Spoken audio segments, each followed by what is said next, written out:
지금부터 설명드릴 내용은 이제 브레이크 제어에 관련된 내용입니다. 이 브레이크 제어는 일단 가장 중요한 건 브레이크는 뭐 자동차도 마찬가지겠지만 어떤 긴급한 상황이 있을 경우에 실제적으로 구동기의 움직임을 브레이크가 잡아줌으로써 저희가 엘리베이터 카에 있는 사람을 보호하기 위한 목적이 많기 때문에 이 브레이크 같은 경우에는 주요 안전 부품들이 작동한 경우에는 즉시 작동할 수 있도록 바로 설계가 되어야 됩니다. 안전 라인이 차단된 경우에도 즉시 작동을 해야 되고 어떤 지연 없이 뭐 중간에 전원이 뭐 안전 라인이 끊어졌음에도 불구하고 브레이크 접촉기를 살릴 수 있는 어떤 그런 전원이 공급돼서 브레이크가 계속 개방된 상태라고 한다면 그야말로 엘리베이터를 이용하는 승객 입장이나 아니면 유지 관리하는 점검자 입장이나 뭐 실제적으로 위험한 상황이 발생할 수 있기 때문에 브레이크 같은 경우에는 일단 가장 중요한 거는 전원 공급이 안전 라인이 차단되거나 어떤 긴급한 상황이 있을 경우에 바로바로 차단될 수 있는 그런 설계를 하는 게 가장 중요합니다. 그리고 이런 브레이크 같은 경우에는 그런 거를 증명하기 위해서 실제적으로 안전성 저희 모델 승강기 안전 인증을 받을 때 안전성 시험에서도 브레이크 성능 테스트를 하고요. 심지어는 이제 그 브레이크도 이중계 구성을 기본으로 하고 있습니다. 예를 들어서 뭐 이중 브레이크를 예로 들어드리면 왼쪽 브레이크와 오른쪽 브레이크 두 가지가 있다고 한 경우에 하나의 브레이크만으로도 100%의 하중을 싣고 하강하는 칼을 정격속도 이하로 감속시킬 수 있는 그런 성능을 가지고 있고요.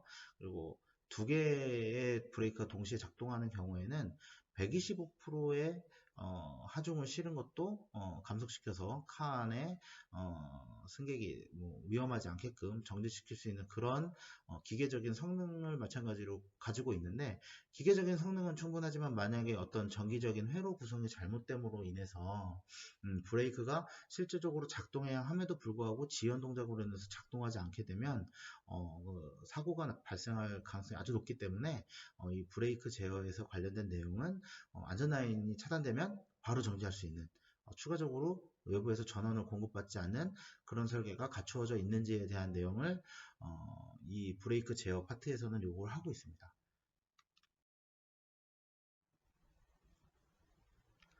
네, 일단 안전 기준을 먼저 보시면요. 전자기계 브레이크의 작동에 관련된 부품에 전동기를 연결하기 위해 벨트가 사용될 수 있다. 이러한 경우는 2개 이상의 벨트가 사용되어야 한다. 이렇게 되어 있습니다. 쉽게 말씀드리면 이게 그 브레이크를 작동시키는 어떤 브레이크 드럼이 있을 때 이 브레이크 드럼이 정지하면 전동기도 정지를 시킬 수 있는 이런 거 어떻게 보면 약간 기계적인 부분도 포함이 되어 있는데요. 이런 부분들은 벨트를 적용해서 설계하신 경우 예를 들어서 여기 이제 구동기가 이렇게 있다고 가정을 했을 때 구동기가 있다고 가정을 했고 여기 이제 구동기를 구동시키기 위해 정지시키기 위한 어떤 부품이 있을 거고 실질적으로 여기 브레이크 드럼이 이렇게 있고 이쪽을 정지시키는 이런 브레이크가 있다고 했을 때 요 드럼과 요 브레이크를 연결하는 이런 벨트를 2개 이상 가져가라는 얘기입니다. 2개 이상. 네. 이 이유인 즉슨 만약에 이게 구동을 하다가 하나가 파손이 되더라도 나머지 하나가 정지시킬 수 있는 그런 성능을 가져야 하기 때문에 이런 설계를 하신 경우에는 이제 벨트를 2개 이상 적용을 해야 되고 그 어떤 벨트를 썼는지 뭐 이런 부분들을 저희한테 제출을 해 주셔야 됩니다. 다만 실질적으로 이런 설계를 지금 하는 전기식 엘리베이터는 제가 없는 것으로 알고 있습니다. 현재까지는 아직 없는데 만약에 벨트를 사용해서 구동을 시키겠다라고 하시면은 이런 경우를 감안을 하셔서 설계를 하셔야 된다. 그리고 관련된 설계도서는 요항에다가 제출을 하시면 됩니다. 네, 엘리베이터 이제 브레이크 시스템에 대해서 설명을 드릴 텐데요. 일단 안전 기준을 보시면 엘리베이터는 브레이크 시스템이 있어야 하며 다음이 차단될 경우 자동으로 작동해야 한다. 이렇게 되어 있습니다. 보시면 주동력 전원 공급이 끊어졌을 때 그리고 제어 회로의 전원 공급이 끊어졌을 때 네, 이렇게 두 가지 사항을 예시로 들었는데요. 사실은 엘리베이터에 있어서 이 두 가지 사항이 가장 중요한 전원 공급이고, 그 전원 공급이 끊어졌을 경우에는 브레이크가 즉시 작동해서 위험한 상황을 발생시키지 않게끔 해야 됩니다. 주 동력이 전원 공급이 끊어졌다는 얘기는 이 구동기 자체가 기동을 안 한다는 얘기고, 제어 회로의 전원 공급이 끊어졌다는 얘기는 마찬가지로 이 안전 라인이 문제가 발생을 했거나 아니면 제어가 되지 않는 상황을 의미하기 때문에 두 가지의 조건 하에서 브레이크가 즉시 작동할 수 있게 설계를 하신 경우라고 한다고 그러면 안전상에 문제가 없다. 안전기준은 그렇게 이제 얘기를 하고 있고요. 실제적으로 설계 자체도 보통 그렇게 돼 있습니다. 결론은 이 브레이크 코일에 여기가 브레이크 코일이고요. 물론 지금은 이제 브레이크 코일 두 개를 쓰든 하나를 쓰든 크게 상관은 없습니다. 이중 브레이크라고 하더라도 브레이크 코일은 하나여도 상관이 없죠. 안전기준상에. 브레이크 마그네트가 있는데 이 마그네트 작동을 어떻게 시키느냐가 가장 중요한 포인트입니다. 쉽게 얘기해서 메인보드에서 브레이크 마그네트를 컨트롤을 합니다. BR이라는 접촉기를 이제 컨트롤을 하는데, 뭐 이건 릴레이가 될 수도 있고요, 아니면 접촉기가 될 수도 있습니다. 실제적으로 이 메인보드에서, 그러니까 그 메인보드에서 그 기동 지령을 내릴 경우에는 이 접촉기가 살겠죠. 아니면 릴레이가 기동을 하게 되면 실제적으로 전원을 흐를 수 있게 통로가 완성이 된 거고요. 그리고 이 브레이크 마그네트 같은 경우에도 마찬가지로 이 안전 라인이 전부 다 작동을 해야 이 브레이크 라인으로 들어가는 전류가 작동을 할 것이고, 이 브레이크 마그네트가 작동을 해야지 여기 접점이 살아서 실제적으로 브레이크 코일에 전원이 투입이 되는 거죠. 이 브레이크 코일 같은 경우에 전원이 투입이 되는데, 전원이 투입이 되게 되면은 실제적으로 무조건 개방이라고 보시면 됩니다. 브레이크는 무조건 개방이 되기 때문에 이 브레이크 코일 쪽으로 들어가는 전류를 즉시 차단시킬 수만 있다면 어떤 위험한 상황에서도 브레이크가 즉시 차단이 된다, 이렇게 판단을 하시면 됩니다. 다시 한번 말씀드리지만 이 메인보드, 그러니까 주 동력 전원 공급이지 않습니까? 주 동력 전원 공급이 여기 NFB를 통해서 들어오는데, 주 전원 공급이 되게 되면은 이렇게 트랜스를 거쳐서 제어 전원에 신호를 보내는 SMPS 단, 그리고 브레이크를 전원을 투입하는 정류 회로를 통해서 브레이크 코일에 전원을 공급하는 두 부분이 있는데, 주 전원 공급이 차단이 된다고 하면은 실제적으로 이 정류회로라든지 SMPS 장치에 전원이 투입이 안 되기 때문에 브레이크 마그네트가 붙어 있든 떨어져 있든 브레이크 코일은 당연히 전원이 투입이 될 수 없는 상태이죠. 이 회로에서. 그럼 제어 회로에 전원 공급이 안 돼 있는 경우, 제어 회로는 뭐 메인보드에서 들어가는 부분도 제어 회로라고 볼 수 있고요. 실제적으로는 안전 라인도 제어 회로라고 판단할 수 있겠죠. 왜냐하면 안전 라인이 살아야 뭐 제어가 되기 때문에, 그렇기 때문에 안전 라인의 전원 공급이 차단이 된다. 예를 들어서 아까는 가바나로 예를 들어 드렸으니까 업 파이널 리미트가 작동을 해서 전원이 차단이 된다. 그러면 실제적으로 이 브레이크 마그네트를 살릴 수 있는 곳에 전원이 들어갈 수가 없기 때문에 브레이크 코일에는 당연히 전원이 들어갈 수가 없겠죠. 그럼 이런 상황들을 보셔가지고 설계를 하실 때 꼭 반영을 하셔야 되는데, 지금 저희 국내 엘리베이터를 설계하시는 분들 대부분 설계를 이런 방식을 취해서 설계를 하고 계십니다. 왜냐하면 이 방법이 가장 확실하면서도 정확하게 브레이크 코일에 투입되는 전원을 차단할 수 있는, 주동력이 전원 공급이 차단된 경우에도 브레이크 코일의 전원 공급이 차단되고, 그리고 제어 회로의 전원 공급이 차단된더라도 브레이크 코일의 전원 공급이 차단되게끔 이런 설계를 가지실 수 있기 때문에 대부분 이런 방식을 채택을 하고 계시죠. 그래서 요거에 대한 증명 서류는 브레이크 시스템에 관련된 실제적으로 이건 사실 약식 도면이거든요. 약식 도면으로 설명을 해주시고, 그 밑에 정식 도면, 원래 그 원본 도면을 첨부를 해서 같이 설명을 해주시면 됩니다.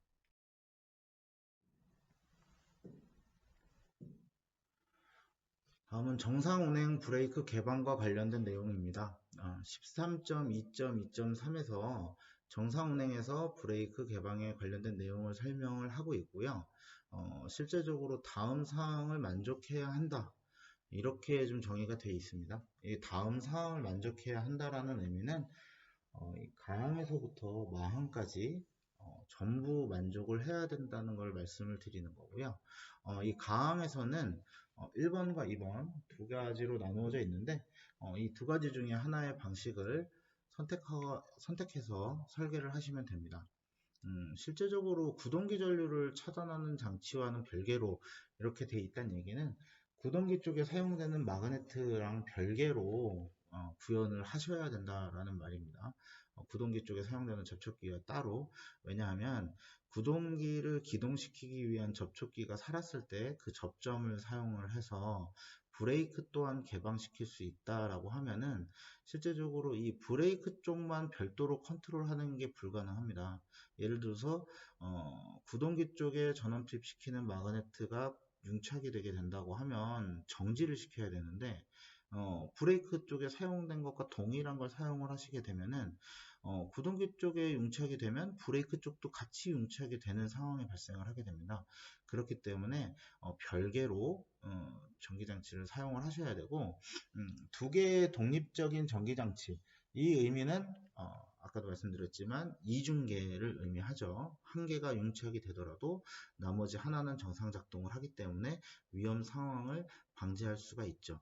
그리고 이 밑에 있는 전기장치 중 하나가 제동 회로를 개방하지 않으면 칸은 더 이상 운행되지 않아야 한다. 이렇게 설명을 하고 있죠.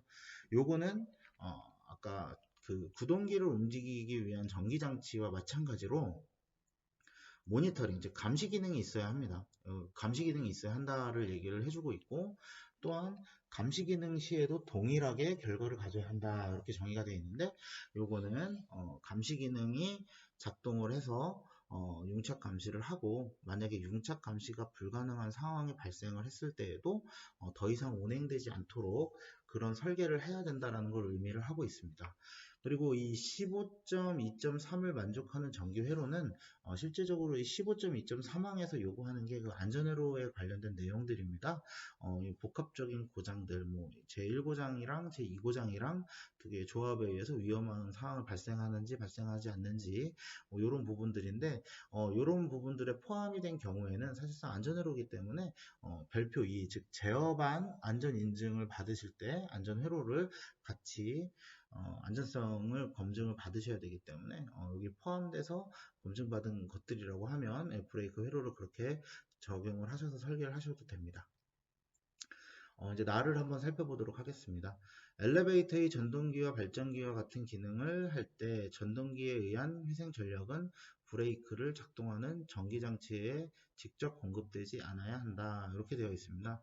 이 부분은 사실상 어떤 메커니즘에 의한 건데요. 실제적으로 이렇게 구동기가 이렇게 있고 안에 이제 뭐 코일들이 이렇게 감겨 있겠죠. 뭐 코일이 뭐 안에 있는 경우도 있습니다. 뭐 유동전동기와 동기전동기는 다를 수 있는데 코일이 감겨 있고 실제적으로 안에 자석이 있는데 여기에 이제 저희 구동기 시부를 다룰 수 있는 이런 축이 연결이 되어 있게 되겠죠.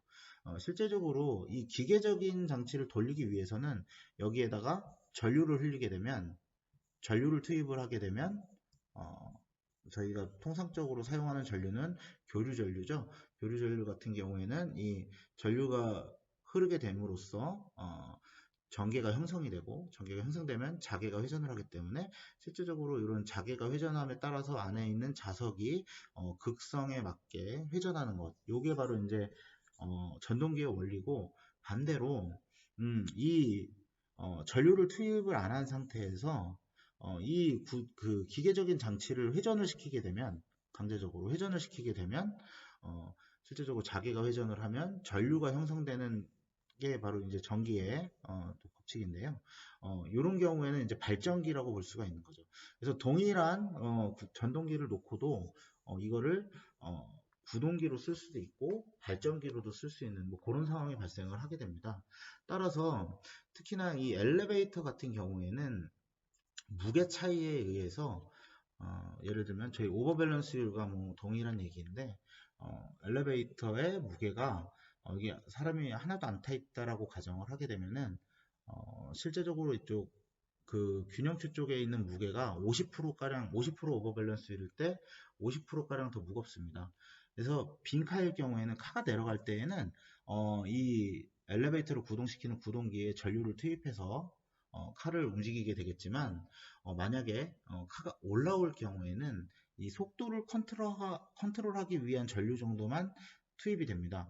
그렇게 되면 실질적으로 이 전동기가 소모하는 전류보다 생성하는 이 발전기 역할을 해서 생성하는 전류가 더 많기 때문에 이 부분을 두 가지 방법으로 분리해서 보통 컨트롤을 하죠.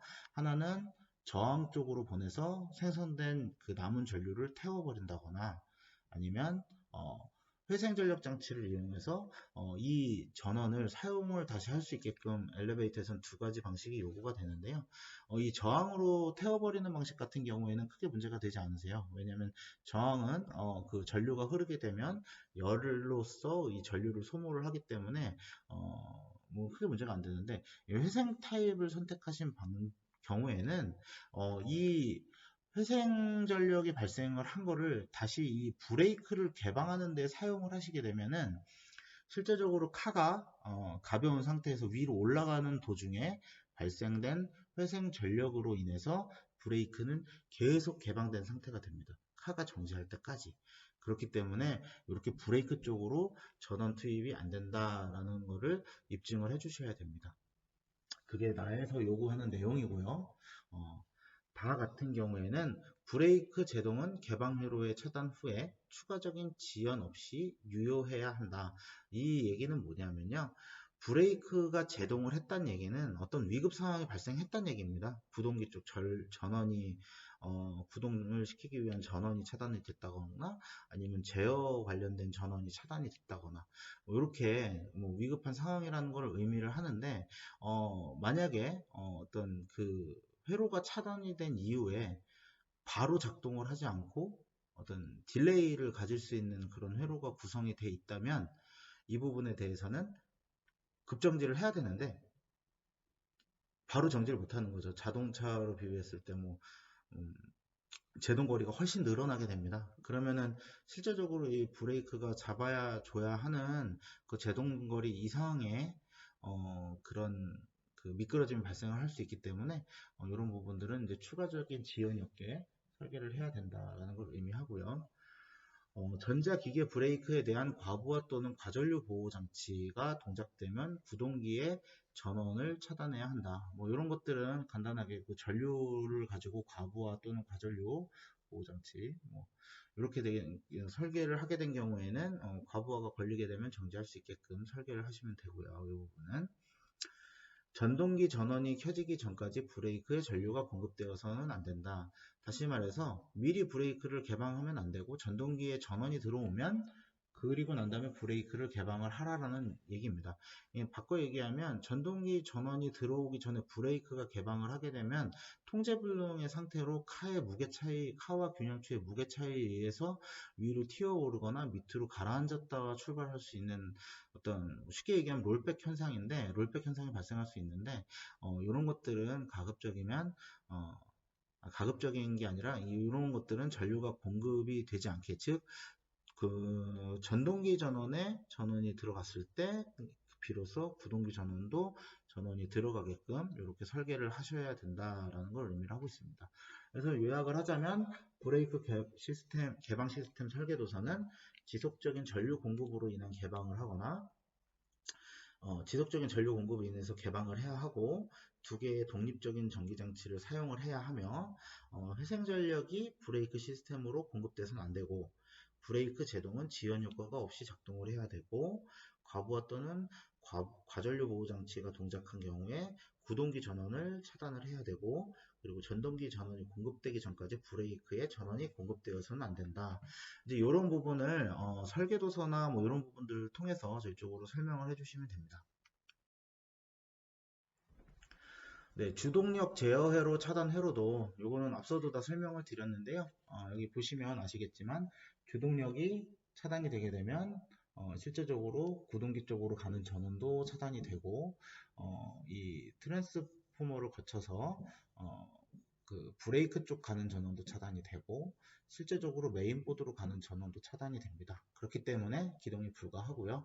제어 회로 같은 경우에는 메인보드에서 제어를 하죠. 브레이크 릴레이를 제어를 하는데 이게 전원이 SMPS 전원과 마찬가지로 제어 회로가 차단이 되게 되면은 브레이크 마그네트가 차단이 될 거고, 그렇게 되면은 브레이크 마그네트에 접점이 붙지 않아서 코일도 작동을 안 하게 되고요.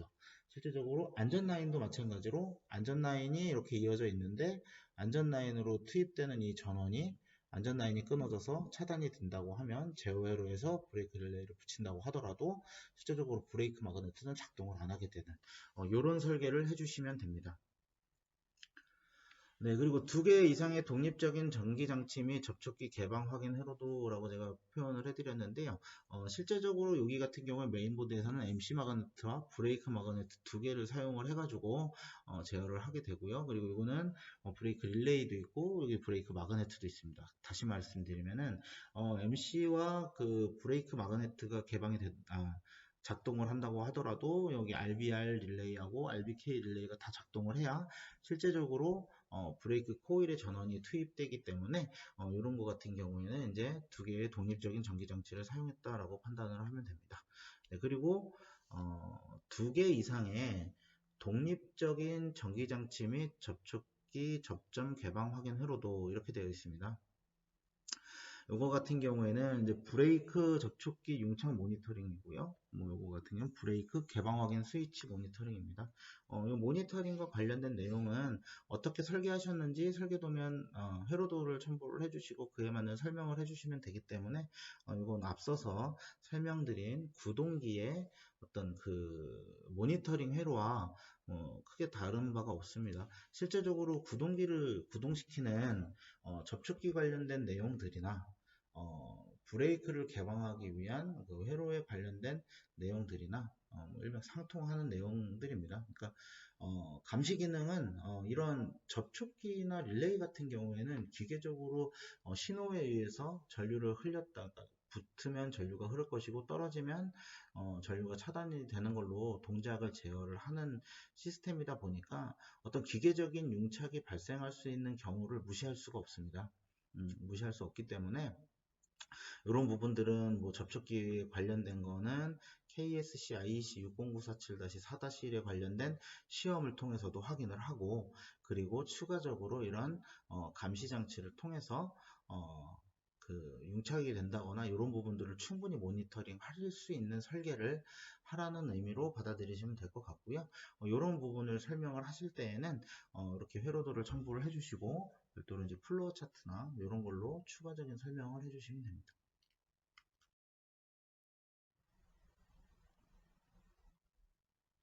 네, 이런 경우에는 이제 융착 감시 흐름도에 관련해 가지고 플로어 차트로 이제 설명을 해 놓은 예시인데요. 실제적으로 이 플로어 차트 같은 경우에는 어떤 전류의 흐름이라든지 동작의 조건에 따라서 그 결과를 설명을 해주기 때문에 전류의 흐름에 따라서 설명하시기에 가장 좋은 방법 중에 하나가 아닐까 생각이 듭니다. 만약에 이런 플로어 차트로 작성하기 어려운 경우에는 요것과 관련돼서 뭐 구문으로 순차적 단계별로 작성을 해주셔도 되고요. 아니면은 조건 테이블 같은 경우를 첨부를 하셔가지고 BKM, BKD 이런 것들의 동작에 따라서 뭐 작동이 되고 안 되고 이런 부분들을 저희한테 확인시켜 주실 수 있는 경우에는 그렇게 작성을 해주셔도 무방합니다. 일단 전기 관련된 내용들은 저기 회로 도면이 가장 기본이 되는 거고요. 그 회로 도면에 따른 그 설명은 플로어 차트, 문구, 아니면 레더도 뭐 이런 것들을 이제 설명을 하실 수가 있고요. 그리고 이제 검증과 관련된 뭐 추가적인 제출하셔야 되는 서류들로 따지면은 뭐 자체 시험 성적서들, IP 등급 같은 경우에는 이제 자체 시험 성적서를 저희가 요구를 드리고요. 그렇지 않은 경우에는 이제 공인기관의 시험 성적서들 이런 것들로 이제 검증을 하게끔 되어 있기 때문에 이런 그 설명이나 이런 부분들을 작성하실 때에는 크게 부담 없이 작성을 하셔도 됩니다.